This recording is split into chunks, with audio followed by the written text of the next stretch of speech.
Hello everyone, welcome back to Science with Chahat. So our today's topic is going to be isomerism. So let us start. I have written two compounds over here. We have to count the number of carbons, number of hydrogens and number of oxygens in both the compounds. Number of carbon 1, 2, 3. So we will write 3. Number of hydrogens 1, 2, 3, 4, 5, 6, 7, 8. H8. And oxygen is only 1. And in the other compound we have 3 carbon, 1, 2, 3, 4, 5, 6, 7, 8 hydrogen and 1 oxygen. हम क्या देख रहे हैं? दोनों का molecular formula same है, but the difference is in their structure. मतलब कि अगर इनके structure में difference है तो या तो इनके physical property में कोई difference आएगा या फिर इनके chemical property में difference आएगा. So they are not same. Just the molecular formula is same. So isomerism is the phenomena in which molecular formula of the compounds is same, but the difference is in their physical or chemical properties. Okay?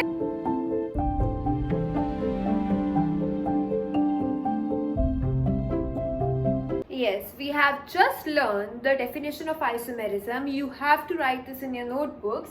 That is, two or more compounds having same molecular formula but having difference in at least one of their physical or chemical properties are said to be isomers, and this phenomena is called isomerism.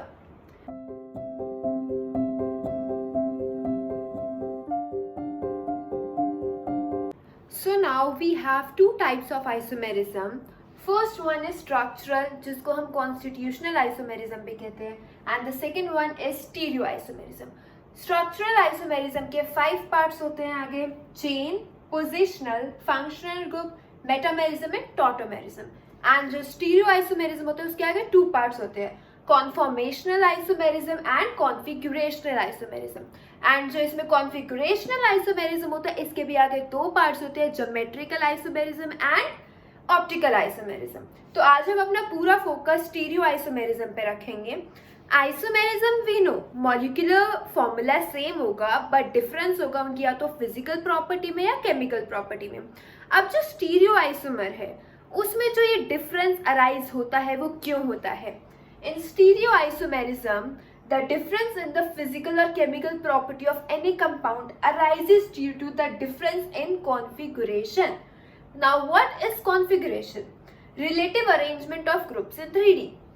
हम जो ये स्टीरियोआइसोमेरिज्म होता है इसको हम पढ़ते हैं always 3 dimensional में, 3D में. हम जो इसके मॉलिक्यूल्स भी बनाएंगे, वेज डैश अभी हम आगे पढ़ेंगे, वो सब हम 3D में देखेंगे, विजुअलाइज करेंगे हम चीज़ों को. तो जो स्टीरियोआइसोमेरिज्म होता है इसमें जो एटम्स होते हैं, ग्रुप्स होते हैं, एक दूसरे से जुड़े होते हैं, उनकी जो पोजीशन चेंज होती है, हम उसकी वजह से जो डिफरेंस क्रिएट होता है फिजिकल या केमिकल प्रॉपर्टी में, क्योंकि मॉलिक्यूलर फॉर्मूला सेम है, तो आज हम उसके बारे में डीपली पढ़ेंगे. तो आज हम पढ़ेंगे बेसिकली स्टीरियो आइसोमेरिज्म का कॉन्फॉर्मेशनल आइसोमेरिज्म वाला पार्ट. अब जो हमारा कॉन्फॉर्मेशनल आइसोमेरिज्म होता है ये हमेशा सिंगल बॉन्ड के अराउंड होता है. It is written the different arrangement formed by rotation of single bond is called कॉन्फॉर्मेशंस.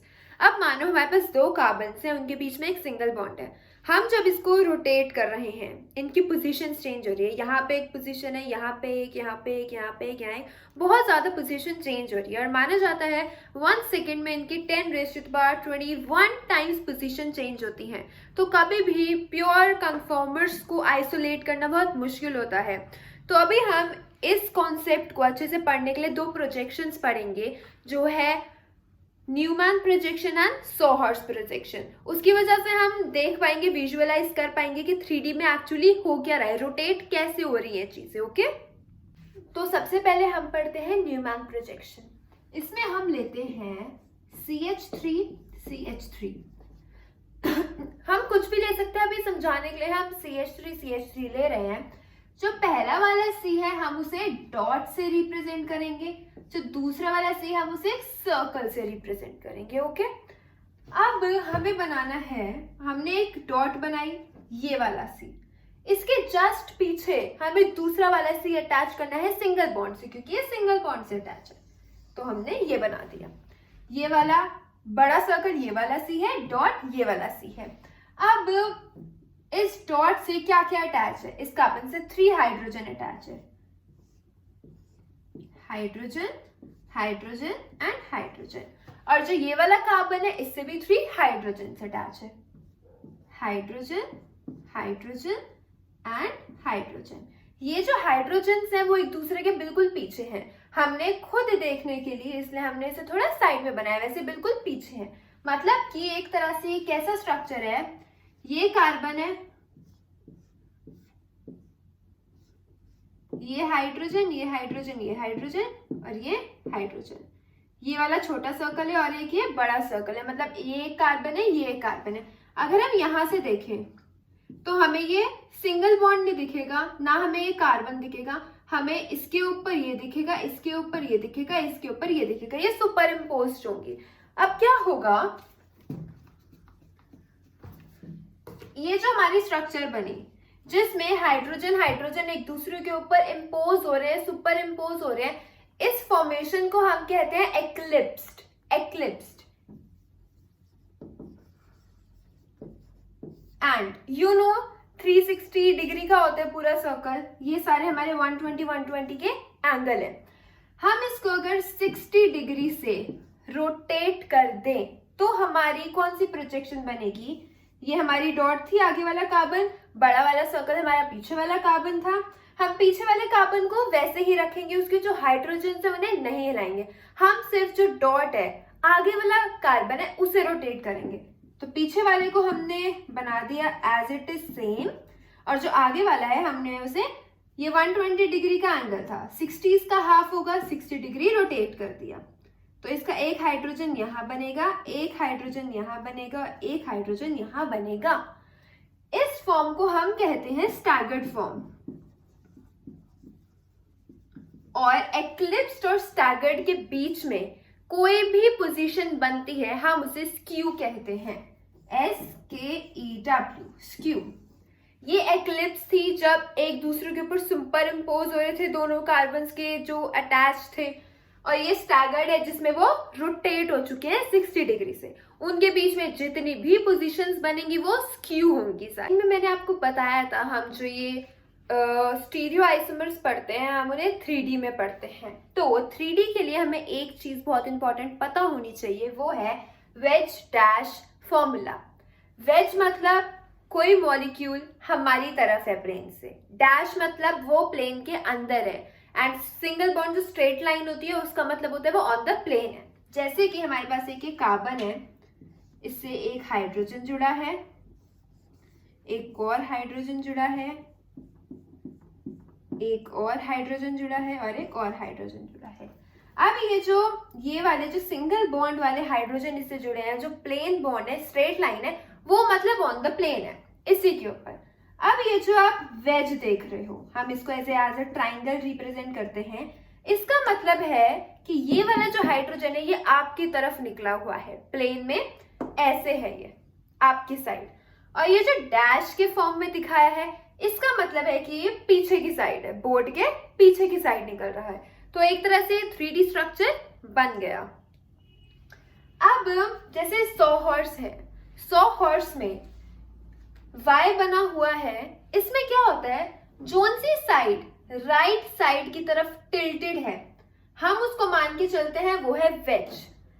Y है राइट साइड मतलब उस साइड, इस साइड ये वाला एच टिल्टेड है और ये वाला एच टिल्टेड है, तो मतलब ये हमारा वेज होगा। हम इसको आउट ऑफ द प्लेन हमारी तरफ निकलता हुआ मानेंगे। और जो एरो, जो Y का साइन लेफ्ट साइड की तरफ टिल्टेड है, लेफ्ट, हम उसको डैश मान के चलेंगे। और ये जो ऊपर या नीचे कोई भी स्ट्रेट लाइन हो हम उसे ऑन द प्लेन मान के चलेंगे। क्योंकि अगर हमने जैसे न्यूमैन में पढ़ा था, एक एक्लिप्स था और एक स्टैगर्ड था। स्टैगर्ड, इसमें भी एक्लिप्स और स्टैगर्ड होता है। ये है एक्लिप्स, क्योंकि हमने अगर इधर से देखा, ये वाला हाइड्रोजन इसके ऊपर है, ये वाला हाइड्रोजन इसके ऊपर है और ये वाला इसके ऊपर। अगर हमें इसे स्टैगर्ड बनाना है हमें इसे रोटेट करना होगा। अगर हमने इसे रोटेट किया तो ये आपको कुछ ऐसा दिखेगा, सॉरी ये आपको कुछ ऐसा दिखेगा।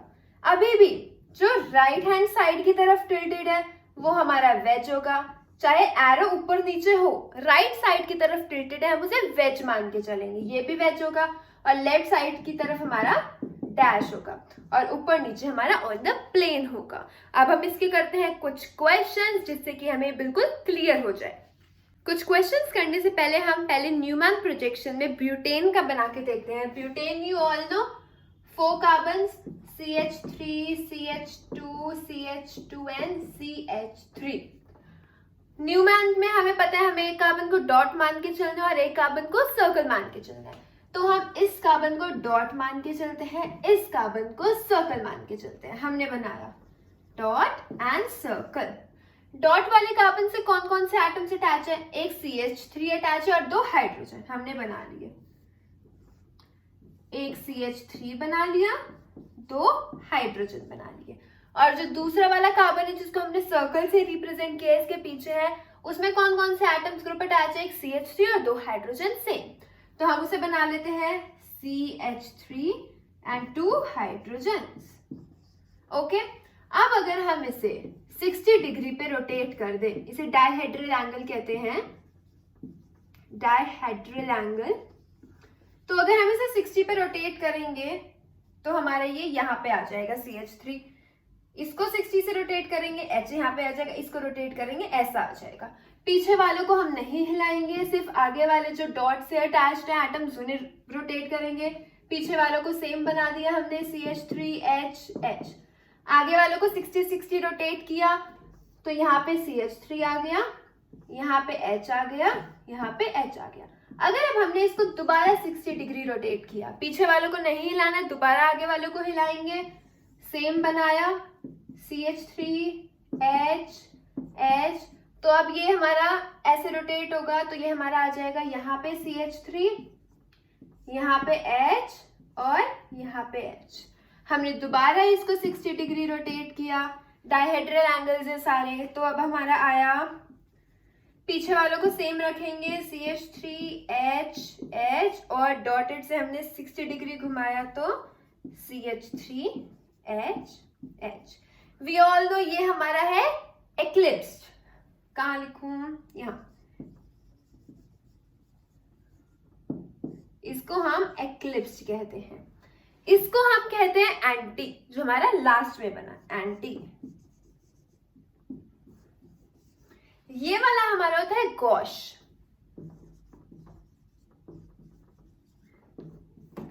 एंड जो ये वाला होता है हमारा पार्शियल एक्लिप्स्ड, क्योंकि एक्लिप्स्ड ऊपर वाला था और ये वाला पार्शियल एक्लिप्स्ड है।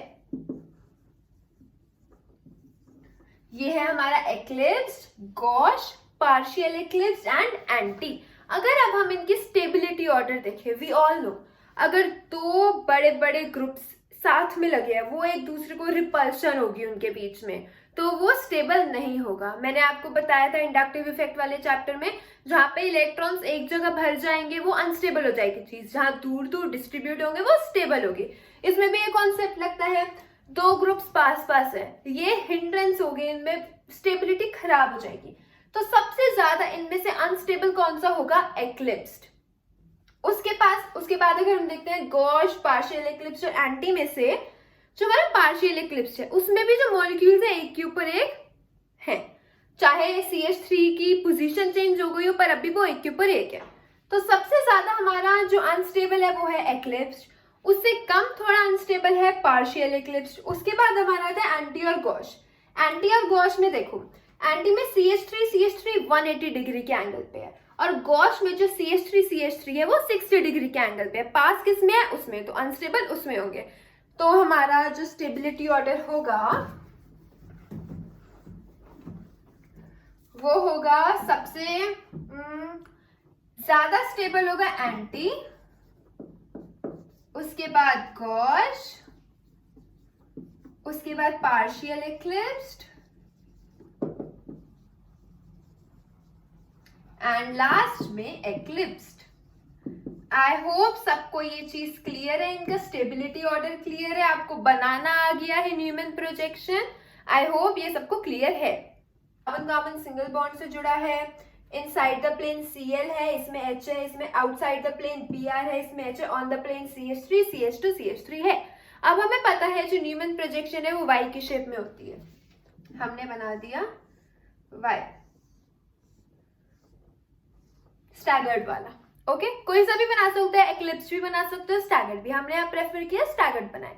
अब हमें ये भी पता है Y का जो राइट हैंड साइड टिल्ट है पार्ट वो होता है वेज, हमने बना दिया वेज, और जो लेफ्ट हैंड साइड है वो हमारा होता है डैश, हमने बना दिया डैश। अब हम लेके चलते हैं, ये दोनों कार्बन हमारे ये है, आगे वाला कार्बन ये मान के चलते हैं, पीछे वाला कार्बन ये मान के चलते हैं। अब आगे वाले कार्बन में हमारा ऑन द प्लेन कौन सा है, CH3, हमने लिख दिया CH3। इनसाइड द प्लेन कौन सा है, डैश वाला Cl, यहाँ आ गया Cl, और आउटसाइड द प्लेन वेज वाला कौन सा है, H, यहाँ लिख दिया हमने H। चले दूसरे कार्बन की बात करते हैं, इसमें ऑन द प्लेन क्या है, CH2, CH3, out of the plane क्या है, मतलब वेज में क्या है, Br, और उसके बाद डैश में क्या है, H। ये बन गया हमारा सॉहर्स, इजी, यस। अब इसी के थ्रू हम बनाएंगे न्यूमैन प्रोजेक्शन। हाउ, ये कार्बन है, ये कार्बन है, हमें पता है। अगर हम इसे यहां से देखें, यहां से देख के विजुअलाइज करो, इमेजिन करो, आपको सेम न्यूमैन में बनाना है। इस वाले कार्बन को हमने डॉट से रिप्रेजेंट कर दिया, इस वाले को सर्कल से। वेट,